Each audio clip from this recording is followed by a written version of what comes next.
감사합니다. 옆에 있는 분과 인사할까요? 큰 은혜의 시간이 되시기 바랍니다. 한 번 더 인사하죠. 늘 보고 싶습니다. 네.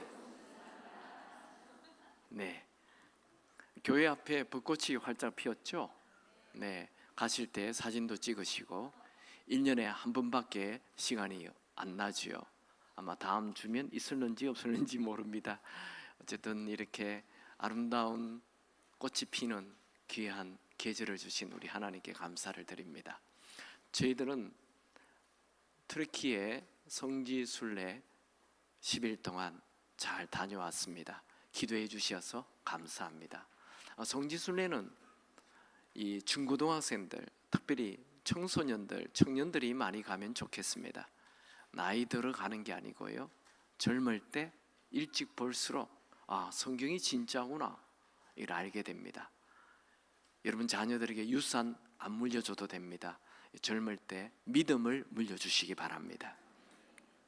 오늘은 출애굽기 20장을 봅니다. 저희 교회는 원래 여호와를 하나님을 경외하라가 원래 표어입니다. 하나님을 경외하려면 이제 하나님의 마음을 알아야 돼요. 하나님이 뭘 원하시는지.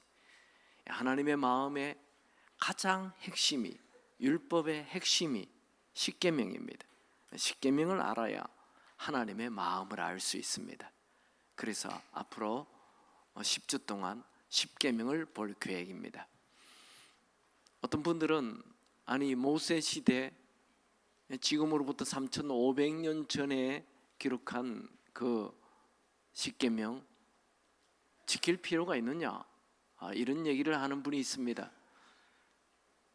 이 십계명을 지켜야 하느냐 안 하느냐를 알려면 십계명을 주실 때 그 상황, 배경을 정확하게 알면 답을 알 수 있습니다. 십계명은 성경에 두 곳에 나와요. 출애굽기 20장과 신명기 5장을 보면 십계명이 나옵니다. 먼저 출애굽기 20장을 보면 그 십계명을 주게 된 배경이 나와요. 하나님께서 이스라엘 백성들을 애굽에 430년 동안 노예로 살고 있던 그들을 끌어냈죠. 하나님의 은혜로, 기적적으로. 그리고 그들이 출애굽하여 홍해를 건너 3개월이 되던 날 시내산에 도착합니다. 말씀을 보면 출애굽기 19장 1절, 이스라엘 자손의 애굽 땅에 떠난 지 3개월이 되던 날 그들이 시내 광야에 이르니라. 그러니까 십계명은 출애굽하여 시내산에 도착한 그들에게 주신 하나님의 계명이에요. 이 십계명을 지키면 너희들 출애굽할 수 있다, 이거 아닙니다. 십계명 지키면 가나안 땅에 들어갈 수 있다, 이거 아닙니다. 십계명을 지키면 천국 갈 수 있다, 이거 아니에요. 십계명을 주신 이유는 시내산에 도착한 그들이 이제 어떻게 살아야 할지 그걸 말씀해 주신 거죠. 하나님은 이 십계명을 지키면 너희들이 복을 받고 십계명을 지키지 아니하면 저주를 받는다 말씀하십니다. 신명기 30장 15절 18절에 보면 그의 명령과 규례와 법도를 지키라 하는 것이라. 그리하면 네가 생존하며 번성할 것이요, 그러나 네가 만일 마음을 돌이켜 듣지 아니하고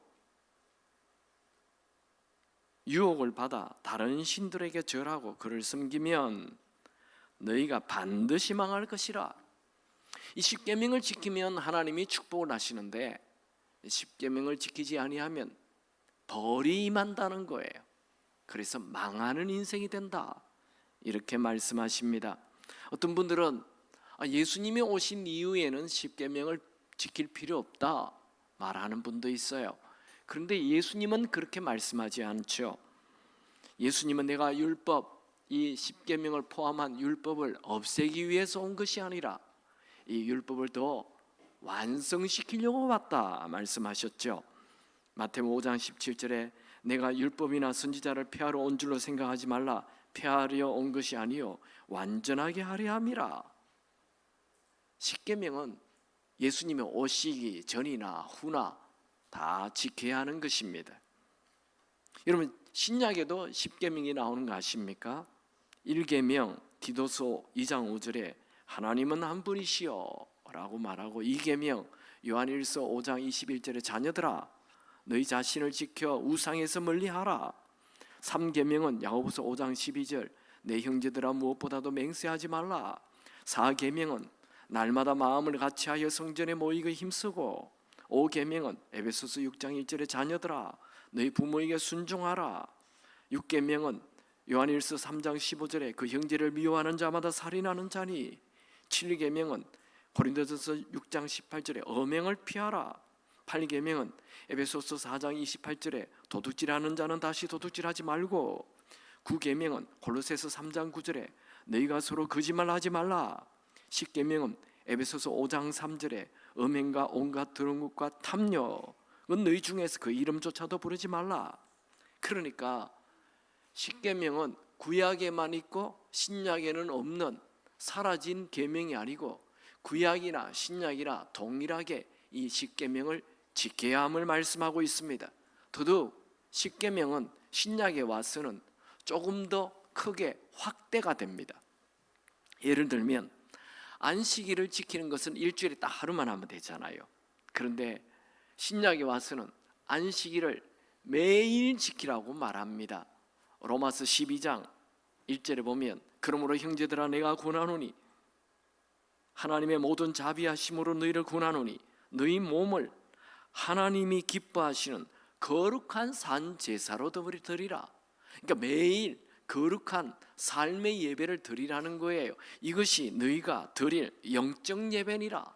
그러니까 주일 한 번만 예배, 안식일 하루만 예배 드리는 것이 아니고 매일 우리의 삶의 예배를 드려라.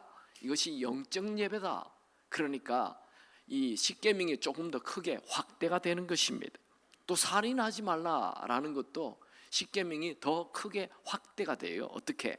미워하는 것도 살인이다 이렇게 말합니다. 요한일서 3장 15절에 그 형제를 미워하는 자마다 살인하는 자니 살인하는 자마다 영생이 그 속에 거하지 아니하는 것을 너희가 아는 바라. 간음하지 말라라는 말씀도 신약에 와서는 더 크게 확대가 돼요.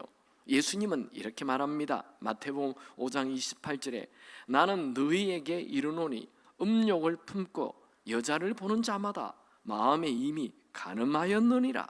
그러니까 십계명은 구약에만 있는 법이 아니고 신약에는 필요 없는 법이 아니고 십계명의 정신은 더 크게 확대되어 있다는 거예요.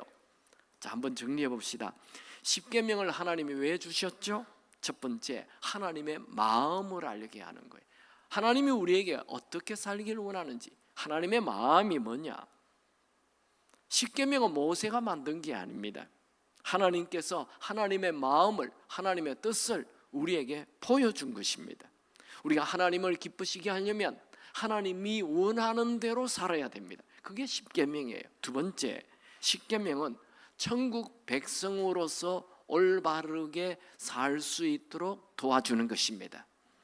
어떤 분들은 그 괜히 하나님이 십계명을 만들어 놔가지고 살인하지 말라, 간음하지 말라, 도둑질하지 말라, 이렇게 뭘 거짓말하지 말라 방해하는 것 같아 내 삶에.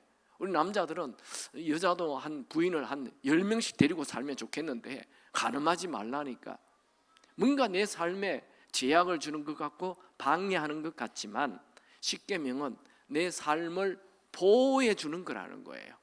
여러분, 그 제주도나 뭐 부산, 태종대나 이런 데 가보면 이렇게 낭떠러지 밖에 바다가 보이는데 낭떠러지를 이렇게 바다를 보려면 낭떠러지 앞에 이렇게 펜스를 쳐놨죠. 보호막을 쳐놨어요. 이 펜스는 나로 하여금 바다를 못 보게 방해하는 것이 아니고 바다를 보려다가 빠져 죽을 수가 있기 때문에 보호막을 치는 거예요. 그게 펜스예요. 이게 십계명이에요. 거짓말하면 좋은 것 같지만 내 삶을 망하게 한다는 거예요. 간음하면 좋을 것 같지만 내 가족을 파괴한다는 거예요. 그래서 이 십계명은 나를 보호하는 펜스 역할을 합니다. 세 번째 십계명은 죄에 대해서 정확하게 가르쳐 줍니다. 뭐가 죄인지 몰라요, 사람이. 거짓말이 죄라는 것을 성경이 정확하게 얘기하고 있는 거죠. 십계명은 죄가 무엇인지를 말해 줍니다. 사도 바울은 십계명은 죄를 깨닫게 해준다. 로마서 3장 20절에 보면 율법으로는 죄를 깨달음이라 말씀하지요. 또 로마서 7장 7절에 율법으로 말미암지 않고는 내가 죄를 알지 못하였으니, 그러니까 율법이 있기 때문에 이게 죄구나 라고 알게 해준다는 거예요. 네 번째, 십계명은 복을 주기 위함입니다. 하나님은 십계명을 지키는 자에게는 복을 주신다 약속하셨습니다. 출애굽기 20장 6절에 나를 사랑하고 내 계명을 지키는 자에게는 천대까지 은혜를 베푸시느니라. 아멘입니까? 여러분, 십계명을 한번 이렇게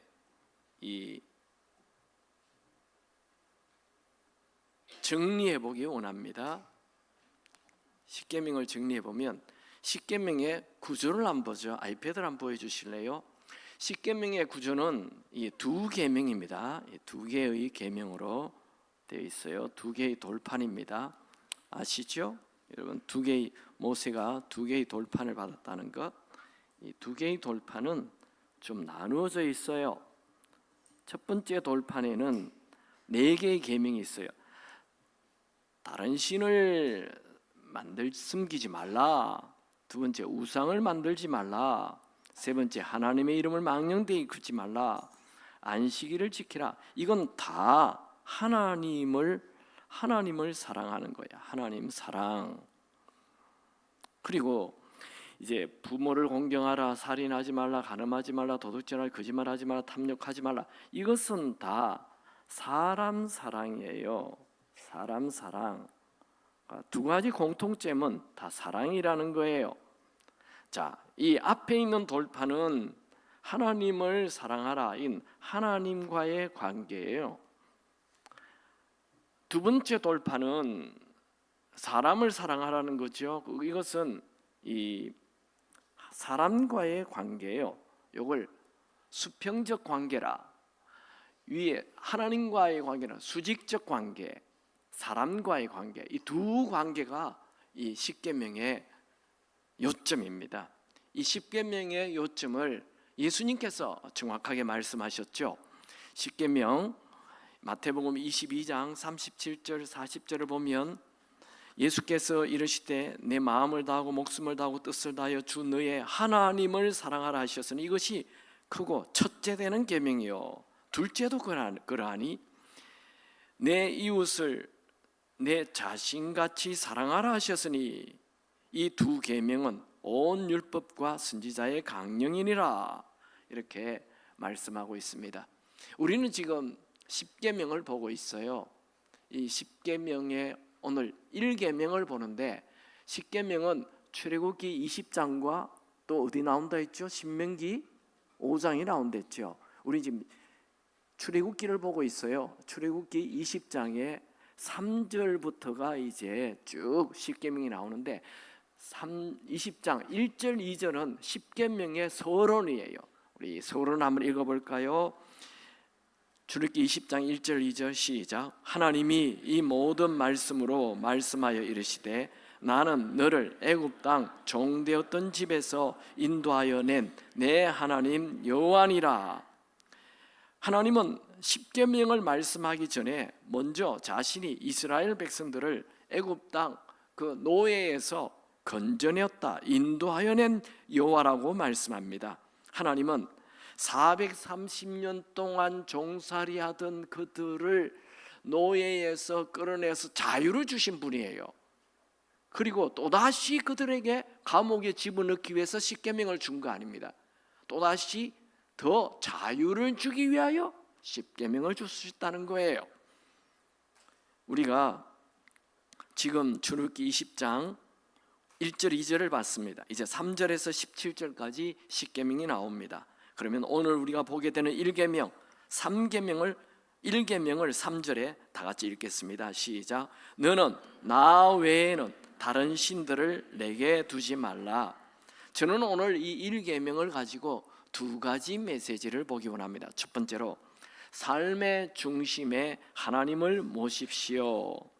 지금 이스라엘 백성들에게 나 외에는 다른 신들을 내게 두지 말라 하셨는데, 이스라엘 백성들에게 하나님 외에 다른 신이 무엇이었을까요? 출애굽기 20장에 나 외에 다른 신을 두지 말라고 말할 때 다른 신은 그들이 애굽 생활할 때 가졌던 신들을 말합니다. 그러면 애굽 생활할 때 그들은 무슨 신을 섬겼나요? 그게 바로 10가지 재앙에 나오는 신들이에요. 피, 깨구리, 이파리, 악질, 독종, 우박, 메뚜기, 흑암, 요 9개, 요 9개가 그들이 섬겼던 신이에요. 제일 첫 번째 피는 나일강 신이에요. 이 애굽 사람들은 나일강을 신으로 모셨어요. 그들은 농경 생활을 했잖아요. 그러니까 물이 얼마나 귀합니까? 더더욱 이 팔레스틴 땅에는 비가 1년에 2번밖에 오지 않아요. 그러니까 강이 얼마나 중요한지 몰라요. 강이 있어야 농사를 짓죠. 그래서 그들은 이 강을, 나일강을 신으로 모셨어요. 모세가 태어날 때 그 바로 왕이 유대인들, 히브리인들이 많아지니까 전부 다 남자아이는 죽이라 했잖아요. 그래서 부모들이 어디에 주로 죽입니까? 칼로 죽이지 않죠. 다 나일강에 던졌어요. 그러면 모세가 이렇게 그 조그만 바구니에 들어서 이 떠내려올 때 공주가 그 바구니 안에 있는 모세를 보고 이 아이가 히브리인이라는 것을 알았을까요? 몰랐을까요? 몰랐어요. 알았어요. 알았으면 왜 건져요? 죽여야지. 자기 아버지가 다 죽이라 했는데 왜 안 죽였죠? 나일강이 줬으니, 이 신이 준 아들이에요. 신이 준 아들이니 죽일 수가 없는 거예요. 그래서 나일강을 그들은 신으로 섬겼어요. 그런데 그 나일강이 피로 변해요. 먹을 수 없는 물이 돼요. 내가 믿었던 그 신이 나를 죽이는 거예요. 그 다음 피, 두 번째 깨구리 신도 있었어요. 깨구리 신을 크게 만들어. 깨구리, 이 신도 있어요. 파리 신도 있어요. 피, 깨구리, 이파리, 악질, 독종, 이런 병을 또 섬겨요. 그 다음에 메뚜기 신도 있어요. 우박 신도 있어요. 그리고 마지막 흑암신. 흑암신은 태양신을 섬겼던 거예요. 그 태양신이 자기들을 보호하는 것이 아니고 흑암으로 오히려 고통을 주는 거예요. 이렇게 9가지 신들은 그들이 애굽 땅에서 섬겼던 신들인데, 이 신들이 자기를 도와주고 보호해 주는 것이 아니고 자기를 다 고통을 주는 거예요. 그걸 알게 하신 거죠. 하나님께서 10가지 재앙을 통하여. 마지막 신, 장자의 죽음. 그건 어떻게 할 때 장자의 죽음이 피하게 됩니까? 양을 잡아가지고 그 피를 문설주에 바를 때 그 죽음이 지나가는 것, 패스오버, 유월하게 되는 거죠.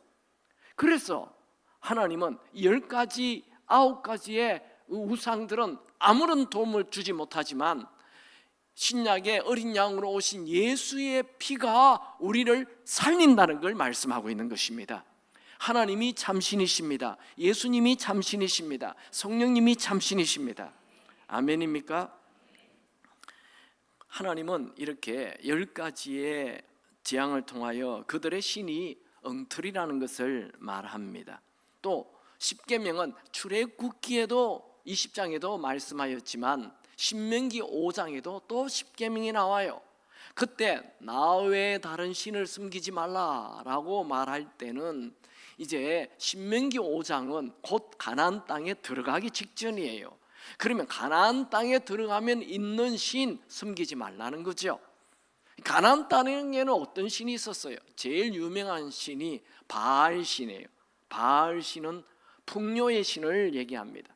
두 번째 신은 아세라 신이에요. 아세라 신은 여자인데 이것은 쾌락의 신을 얘기하는 거예요.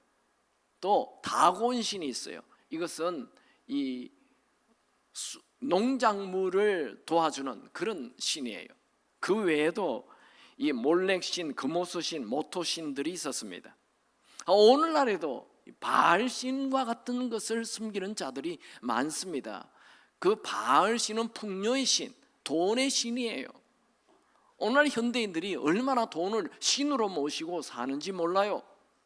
또 오늘날에도 아세라신, 쾌락의 신을 숨기는 자들이 많습니다. 특별히 젊은이들이 이 쾌락을 향하여 그 모든 것을 던지며 쾌락을 위해 살아갑니다.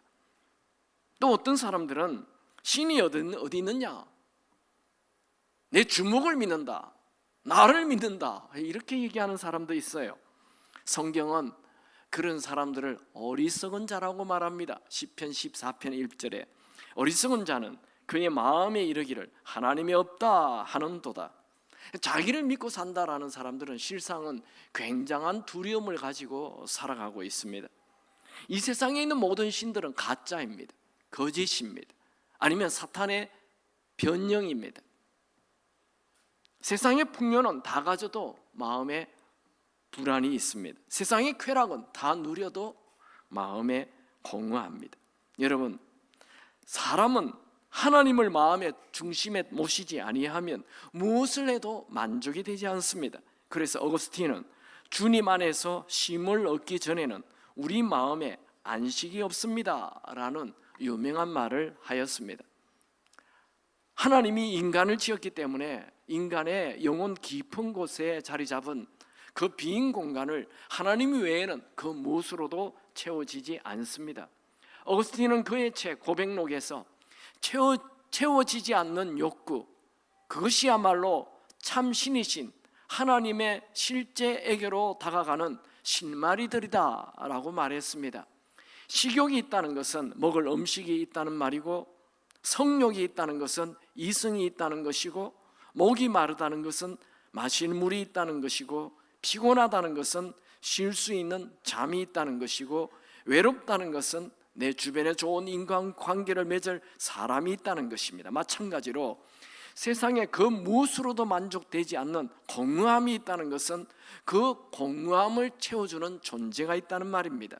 그래서 파스칼은 사람에게는 하나님만이 채울 수 있는 빈 공간이 있다 말씀했습니다.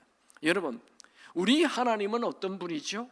다시 출애굽기 20장 2절에 보면 여호와 하나님이라고 말하고 있습니다. 나는 너를 애굽 땅 종되었던 집에서 인도하여 낸 너의 하나님 여호와니라. 이 히브리 말에는 나는 여호와니라 이게 제일 딱 붙어서 나옵니다. 모세가 하나님에게 하나님, 제가 그 애굽의 노예로 살고 있는 이 히브리인들에게 가서 하나님이 누구냐 물으면 뭐라고 얘기할까요? 나는 여호와라고 말해라. 나는 스스로 있는 자다. 그렇게 말하라고 얘기했습니다. 이게 여호와라는 단어의 뜻이 스스로 있는 자라는 말입니다.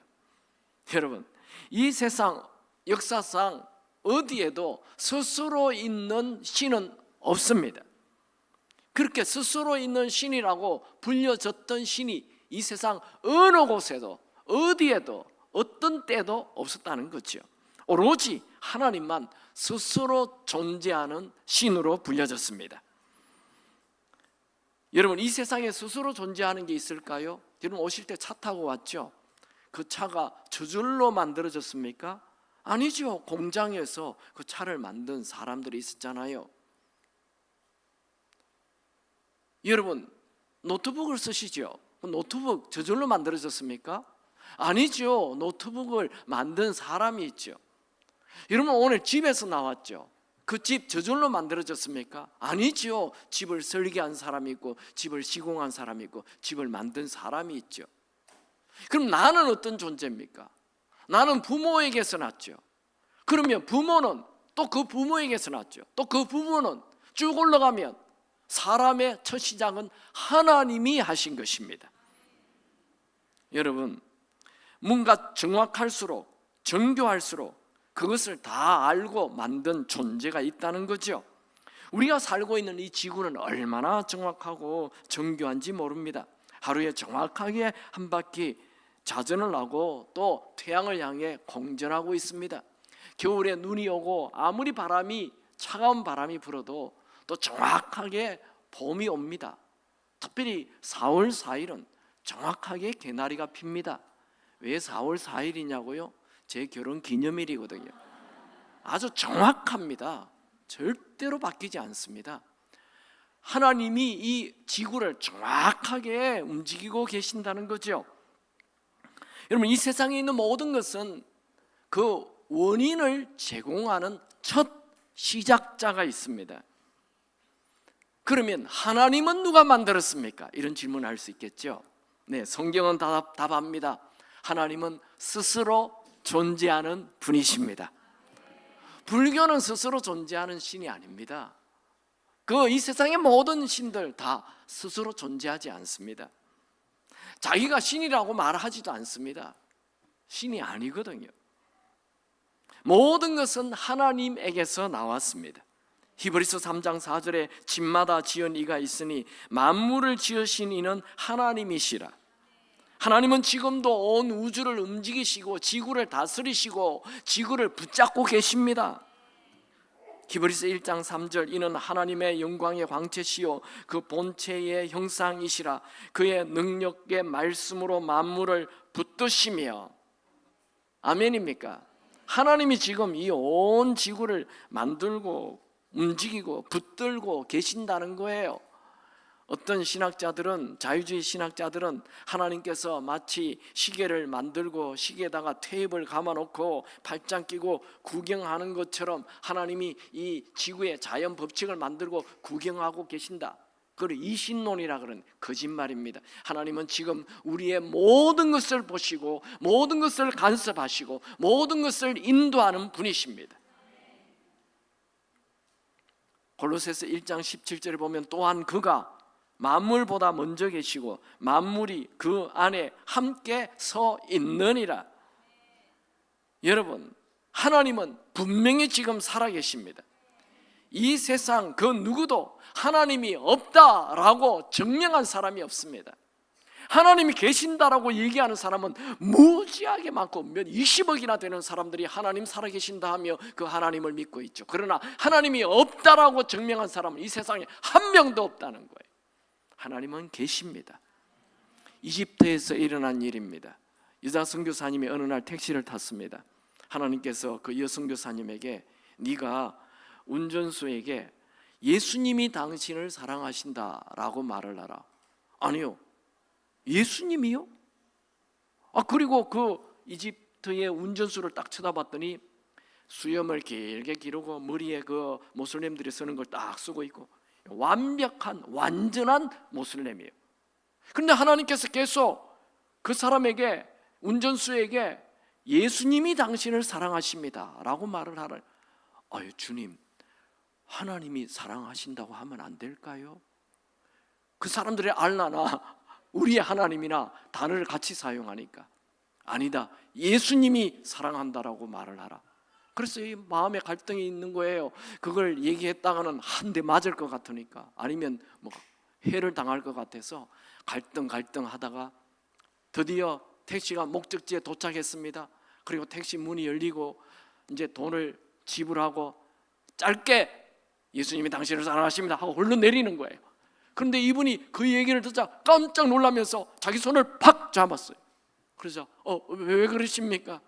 나와 좀 얘기 좀 합시다. 내가 어젯밤에 꿈을 꿨는데 그 하얀 옷을 입은 사람이 나가오더니 자기가 예수라 그러면서 네가 믿고 있는 신은 가짜다, 거짓말이다, 내가 참 신이다 그렇게 말을 했다고. 그래서 네가 이게 내 꿈으로 생각할지, 아니 괜한 꿈이야 생각할지 모르니 내가 오늘 너에게 증거를 보여주마. 2번이나 그래 얘기했다. 그 증거가 오늘 택시를 어떤 여자가 탈 텐데 내리기 직전에 예수님이 당신을 너를 사랑한다 말하게 될 것이다. 그렇게 했다는 거예요. 할렐루야. 지금 모슬렘 땅에는 이런 일이 굉장히 많이 일어나고 있어요. 저희 교회 그 요르단 선교사님도 그럼 자기들이 꿈을 꾸고 선교사님 찾아온대요. 모슬렘 땅에 그런 일을 하나님은 지금도 하고 계신다는 거예요. 하나님이 참, 예수님이 참 신이기 때문에 그렇습니다. 두 번째로, 여러분 삶의 중심에 첫 번째로 하나님을 모십시오. 두 번째는 삶의 중심에 하나님을 모시면 자유케 됩니다. 세상의 거짓 신들은 사람을 속박하고 구속하고 자유를 빼앗아갑니다. 여러분 아시죠? 그 미신 섬기는 사람들, 그 이사도 마음대로 못하는 거 알죠? 이사 함부로 하다가 뭐 이상한 일 일어난다고 그 뭐 나를 받아요. 무당에 가서 뭐 점치는 사람 나를 받고, 이 세상의 신들은 우리의 삶을 축소시키고 구속하고 속박하고 자유를 빼앗아갑니다. 제가 어릴 때 우리 동네 무당이 있었습니다. 그는 화려한 옷을, 언제나 화려한 옷을 입고 다녔어요. 그래서 동네 친구들에게 야야 저 사람 뭐냐, 옷이 뭐 빨간색 파란색 뭐 이상한 옷을 입고 그래 다녀요. 물어봤더니 무당이래요. 근데 그 무당이 어느 날 자살했습니다. 동네 사람들이 다 놀랐어요. 세상에 있는 무당들은 결론이 다 비참하게 죽습니다. 정상적으로 죽는 사람은 아무도 없습니다. 술과 마약과 쾌락도 잠시 기쁨을 주는 것 같지만 결론은 그 사람을 망하게 합니다. 그러나 우리 하나님은 우리를 자유케 하십니다. 다시 2절을 읽어보면 출애굽기 20장 2절, 나는 너를 애굽 땅 종되었던 집에서 인도하여 낸 너의 하나님 여호와니라. 이 구절의 뜻은 이런 말입니다. 나는 네가 자유하기를 원한다. 다시는 종으로 돌아가지 말라. 네가 나를 너의 삶의 중심에 놓는다면 너에게는 참 자유가 있을 것이다. 그렇게 말씀하는 거예요. 여러분, 우리 하나님은 우리에게 자유를 주시고 우리를 살리길 원하시는 분이십니다. 하나님은 우리 마음에 사랑을 주십니다. 왜요? 그분이 사랑의 본체이시기 때문에 그렇죠. 요한일서 4장 8절, 하나님은 사랑이시라. 우리가 그분을 삶의 중심에 모시면 내 마음에 사랑이 막 생겨요. 미운 사람도 사랑하게 되고, 이 세상에 있는 모든 꽃들이 춤을 추고, 내 주변에 있는 사람들이 다 이뻐 보여요. 내가 삶의 중심에 하나님을 놓으면 그렇게 됩니다. 또 우리 하나님은 기쁨의 근원이십니다. 시편 16편 11절에 주께서 생명의 길을 내게 보이시리니 주의 앞에는 충만한 기쁨이 있고 주의 오른쪽에는 영원한 즐거움이 있느니라. 여러분, 하나님을 내 삶의 중심에 모시면 막 기뻐요. 기쁨이 막 생겨요. 지금 여러분 마음에 기쁨이 있기 바랍니다. 나는 요새 늘 화가 나 있고 늘 막 사람 보는 사람마다 짜증이 나고, 네, 여러분이 당신이 삶의 주인이기 때문에 그렇습니다. 내가 삶의 주인이 되면 그렇게 짜증이 날 수밖에 없어요. 불만이 가득합니다. 그러나 그분이 중심이 되면 기뻐요. 막 기쁨이 막 샘솟아요. 그렇게 되기를 축원합니다. 또 하나님이 내 삶의 중심이 되면 소망이 넘쳐요. 로마서 15장 13절, 소망의 하나님이 성령의 능력으로 소망이 넘치게 하시기를 원하노라. 우리 하나님은 사랑의 하나님일 뿐만 아니라 소망의 하나님입니다. 하나님이 내 삶의 중심이 딱 되면, 그분이 내 주인이 딱 되면 내 일이 막 기대가 돼요. 막 희망이 막 생겨요. 막 신이 나요. 여러분 인생 기대가 넘치는 인생 되기를 축원합니다. 또 하나님이 내 삶의 중심이 되면 막 생명이 살아나요. 시편 36편 9절에 진실로 생명의 원천이 주께 있사오니. 여러분, 우리에게 생명을 주는 것은 의술 아닙니다. 돈 아닙니다. 여자 아닙니다. 그분이 나에게 생명을 주십니다. 우리 하나님은 죽은 자도 살리십니다. 병든 자도 고칩니다. 우울한 자도 기쁘게 살게 만들어줍니다. 왜요? 그분이 생명의 원천이기 때문에 그렇습니다. 여러분, 그 오케스트라 아니면 뭐 세계적인 관현악단 그 사람들 연습하는 데 한번 가봐요. 연주하기 직전에 연주하기 직전에 가보면 막 각자가 소리를 내잖아요. 막 그래서 막 여기 무슨 돗대기 시장 같이 막 삑빽 막 시끄러워요. 그런데 연주하는 지휘자가 딱 나타나면 그 뭐 삑빽 소리가 딱 정리가 되면서 갑자기 쫙 장엄한 음악이 쫙 흘러요. 와, 막 머리가 삐죽 솟을 만큼 감동이 돼요. 왜요? 지휘자가 나타났거든요. 지휘자가 나타나서 지휘를 하면 모든 음색이 딱 맞춰져요. 화음이 되면서 완벽한 관현악기 오케스트라가 흘러나가는 거예요. 관중들이 감동을 받고 막 눈물을 흘리고 그래요. 여러분, 내가 주인 되면 여기서도 삑 저기서도 빽 늘 그냥 트러블 메이커로 사는데, 그분이 내 삶의 중심에 서서 내 인생을 연주하시면 어디를 가나 아름다운 소리를 내는 거예요. 회사에 가서도 아름다운 소리를 하고, 뭐 직장에 가도, 또 교회에 가도, 뭐 집에 가도, 어디를 가나 아름다운 소리가 나는 거예요. 그러나 내가 주인이 되면 가는 데마다 트러블 메이커, 회사에 가도 트러블 메이커, 교회 와도 트러블 메이커, 가정에서도 트러블 메이커, 맨날 부부끼리 싸우고 아이들과 싸우고. 내가 주인이 되면 내 삶에 아름다운 연주란 없는 거예요. 여러분, 날마다 그분을 주인으로 모셔서 여러분의 삶에 아름다운 연주가 흘러나오게 되기 바랍니다.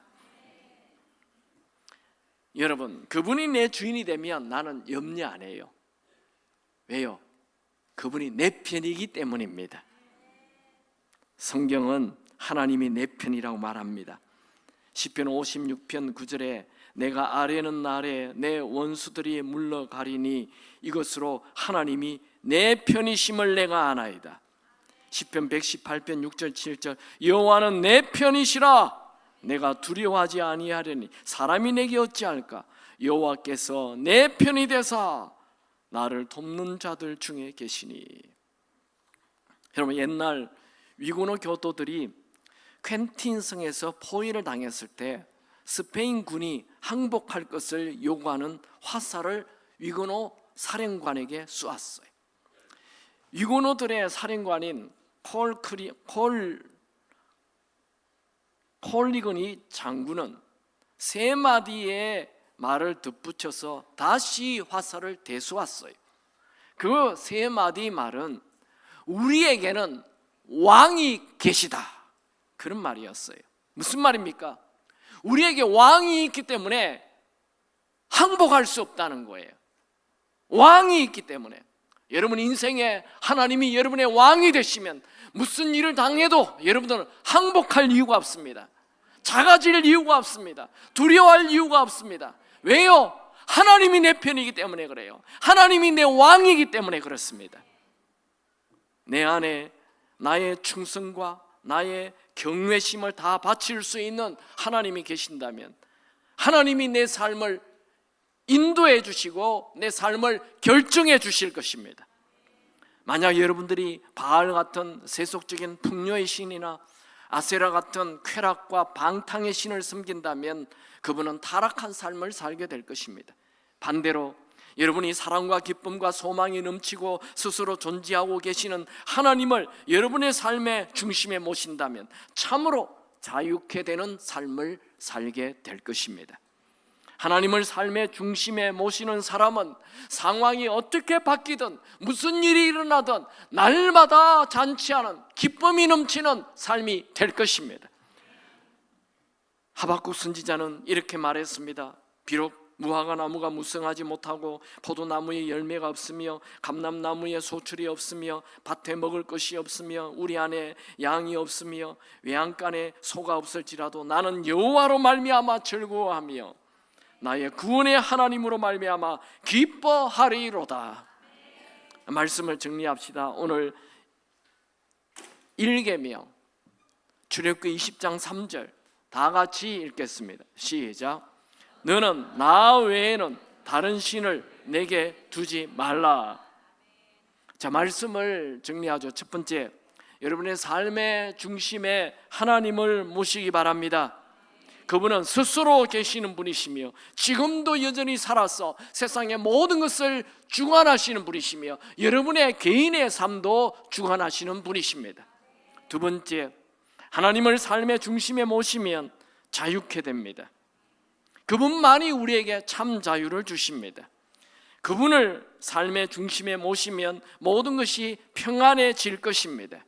하나님을 삶의 중심에 모시면 모든 허무와 우울과 근심과 걱정과 두려움이 사라집니다. 하나님은 지금도 살아 계십니다. 이집트에 예수를 믿는 할아버지가 복음을 전했습니다. 이집트는 90% 이상이 모슬렘이죠. 할아버지는 지하철을 타고 가고 있는데 전도하라는 마음이 생겼습니다. 그래서 할아버지는 자리에 일어나 이렇게 말했습니다. 예수를 믿어야 천국 갑니다 라고 말했습니다. 주변에 있는 모슬렘들이 막 야유를 하며 욕을 퍼부었습니다. 어떤 사람은 당장 그 입을 닥치라 말하였고, 또 어떤 사람은 계속 그런 말을 하면 때리겠다고 위협했습니다. 또 어떤 사람은 다음 역에서 당신을 던져버리겠다고 말했습니다. 너무 거세게 야유하자 전도를 멈추고 자리에 앉았습니다. 그러나 할아버지의 마음 안에는 계속 전도해야 한다는 마음이 요동쳤습니다. 그래서 할아버지는 다시 용기를 내어 여러분, 예수를 믿어야 천국 갑니다 또 말했습니다. 반대편에 앉아있던 한 여자가 너무 화가 나서 벌떡 일어나 할아버지의 뺨을 때렸습니다. 그 뺨을 맞은 할아버지는 쓰러졌습니다. 그녀가 막 씩씩거리며 자리에 앉자 옆에 앉아있던 어린 아들이 그녀에게 이렇게 말했습니다. 엄마, 저 할아버지 때리지 마세요. 저 할아버지는 우리를 천국 가게 하려고 하나님이 보낸 천사입니다 라고 말을 했습니다. 그 얘기를 듣는 순간 이 아주머니가 으악 하고 비명을 질렀습니다. 왜 그랬을까요? 이 아이는 태어나서 한 번도 말한 적이 없었던 아이였습니다. 여러분, 우리 하나님은 거짓의 하나님이 아닙니다. 지금도 우리를 살리시는 분이시며 지금도 살아 계신 분이십니다. 그분을 마음의 중심에 모시기 바랍니다. 찬양합시다.